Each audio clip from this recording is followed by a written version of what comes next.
Hello everyone, आज इस video में बात करेंगे एसक्यूएल के कमांड्स के बारे में जो हमने पहले प्रीवियस लेक्चर्स में देखी थी, जो कि 5 प्रकार की होती है। हमारी 5 टाइप्स होती है: DDL, DML, DQL, DCL and TCL, जिसमें से हम 3 मेन पर फोकस करेंगे, जो है DDL, DML and DQL।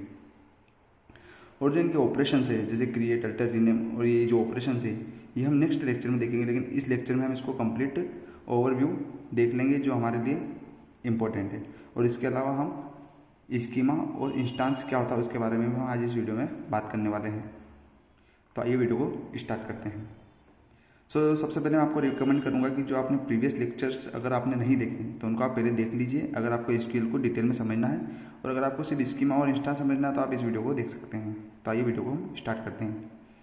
DDL, data definition language, ये इसका फुल फॉर्म होता है। This language is used to create overall design of table. सबसे पहले मैं आपको बताता हूँ, अगर हम एसक्यूएल की कमांड्स की बात कर रहे हैं या एसक्यूएल की बात कर रहे हैं तो हमारा मेन फोकस रहेगा टेबल पर। ओके, तो सबसे पहले अगर हम कुछ भी ऑपरेशन करेंगे तो हम टेबल के लिए करेंगे, टेबल बनाएंगे, टेबल डिलीट करेंगे, टेबल में डेटा इनपुट करेंगे, ये सब। और ये सब होगा हमारी कमांड्स के थ्रू। तो DDL जो हमारी कमांड है वो करती है use to create overall design of table. जब हम डेटा को स्टोर करने के लिए जब हम टेबल बनाते हैं तो वो जो टेबल बनती है वो DDL कमांड्स के द्वारा बनती है। तो DDL में हमारे पास क्या क्या ऑपरेशन है: create, alter, rename, truncate and drop. मान लीजिए हमें टेबल को क्रिएट करना है जिसमें रो कॉलम कितने होने चाहिए, तो ये इस प्रकार से इसका ऑपरेशन होगा। क्रिएट, अल्टर, रीनेम, ट्रंकेट, ये 4 हमारे पास यहाँ पर ऑपरेशन है जो हम टेबल को क्रिएट करने के लिए यूज़ करेंगे। या क्रिएट करना या होगा डिलीट करना, ये सब ओवरऑल डिजाइन ऑफ टेबल के बारे में बात हो गई। नेक्स्ट है हमारे पास DML हम फुल फॉर्म है data manipulating language, data manipulation language. Manipulation मतलब प्लेइंग करना, डेटा के साथ प्लेइंग करना या छेड़छाड़ करना, डिलीट करना, अपडेट करना, इस प्रकार से। तो देखिए, this language is used to manipulate, playing with data. जो भी डेटा हम टेबल में स्टोर करने जा रहे हैं या करने वाले हैं, उस डेटा को हम स्टोर करना है या डिलीट करना है या उसको पहले से जो है उसको अपडेट करना है, वो जो भी होगा वो सब होगा DML के थ्रू। तो इसके ऑपरेशन क्या है: इंसर्ट, अपडेट, डिलीट। सिंपल सी बात है, अगर डेटा करना है तो मीन्स या तो हम इंसर्ट करेंगे या जो इंसर्ट किया उसको डिलीट करेंगे, या जो पहले से इंसर्ट उसको अपडेट करेंगे। ये हमारे पास इसके लिए 3 ही ऑप्शंस या 3 ही ऑपरेशंस हैं। नेक्स्ट है हमारे पास DQL, data query language. This is used to select an entire table. मान लीजिए हमने टेबल पहले से क्रिएट कर ली या अभी करी है और उसमें हमने डेटा को सेट कर दिया है। अब हमें टेबल को शो करना है, टेबल हमें देखना है। तो जो हम टेबल देख सकते हैं वो है हमारी सिलेक्ट कमांड के थ्रू हम टेबल को देख सकते हैं। मान लीजिए मुझे कुछ पर्टिकुलर रो ही देखनी है, तो पर्टिकुलर रो को देखने के लिए हम सिलेक्ट कमांड का यूज़ करेंगे, या पर्टिकुलर कॉलम देखने के लिए, या पर्टिकुलर नेम के डेटा को देखने के लिए, या हमें उस व्यक्ति का डेटा दो जिसके परसेंटेज इतने हैं। इस प्रकार से भी अगर हमें कुछ डेटा देखना हो तो हम सिलेक्ट कमांड के थ्रू हम उसे देख सकते हैं। बाकी हमारे पास DCL एंड TCL। सो हम इनके सिर्फ फुल फॉर्म देखेंगे, हम इनको डिटेल में नहीं देखेंगे क्योंकि हमारे सिलेबस में होते नहीं हैं, ये बहुत एडवांस लेवल के हैं। तो DCL means data control language and TCL means transaction control language.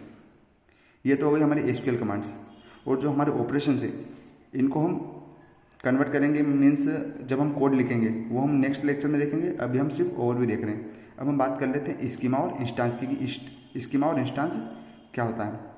तो आइए उसके लिए मैं आपको ड्राइंग करके बताना पड़ेगा कि आपको इंस्टांस और स्कीमा क्या होता है। तो ये आ गए हमारे ड्राइंग पेज पर, जहाँ पर मैं आपको ड्रॉ करके दिखाऊंगा कि इंस्टांस और स्कीमा क्या होता है। तो उसके लिए सबसे पहले हम एक लाइन ड्रॉ कर लेते हैं। इसको मैं 2 पार्ट्स में शो करूँगा। ओके, तो सबसे पहले मैं आपको इंस्टांस और स्कीमा पहले भी कुछ मुझे आपको बताना होगा, मैं आपको बता देता हूँ। मान लीजिए मेरे पास एक सर्कल है, इस सर्कल को हम बोल देंगे डेटाबेस।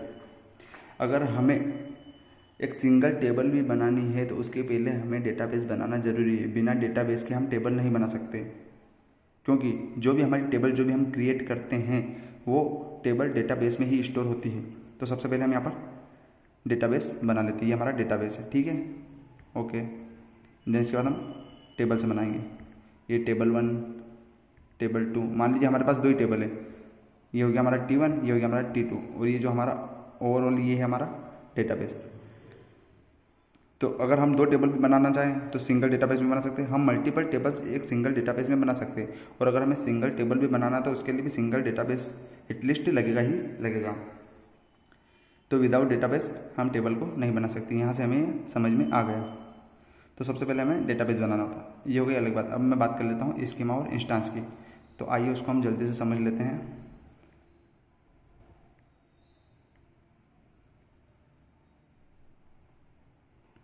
तो देखिए यहाँ पर हमने एक टेबल को बना लिया है जिसमें हम एक्स वाई जेड। तो ये जो हमारी टेबल होती है मीन्स उसके अंदर कितनी कॉलम्स होंगे और कॉलम्स में मतलब क्या क्या डेटा हमें पुट करना है, उस हिसाब से हम कॉलम बनाते हैं। तो जो ओवरऑल डिज़ाइन होती है हमारी टेबल की उसी को हम बोलते हैं स्कीमा। ओके। और इंस्टांस क्या होता है, मान लीजिए अभी हमारे टेबल है, टेबल में एक्स नाम का एक कॉलम है, वाई नाम का एक कॉलम है और जेड नाम का एक कॉलम है, जिसमें अभी हम क्या डेटा देख सकते हैं कि डेटा कुछ भी नहीं है। तो data present in a table at that time, जब हम टेबल को देख रहे हैं उस समय पर टेबल में प्रेजेंट डेटा को इंस्टांस कहते हैं। एग्जाम्पल के मान लीजिए अभी इस टेबल का इंस्टांस कुछ भी नहीं है, एम्प्टी है, because there is no data in the table. तो स्कीमा हो गया हमारा overall design of table and instance हो गया the data present in the table at the time on watching. तो ये हो गया हमारा इंस्टांस और स्कीमा। और ये हो गया हमारा database and tables. I hope आपको आज की वीडियो अच्छी लगी होगी। वीडियो अच्छी लगी हो तो लाइक करें, शेयर करें और चैनल को सब्सक्राइब करना ना भूलें। Thank you.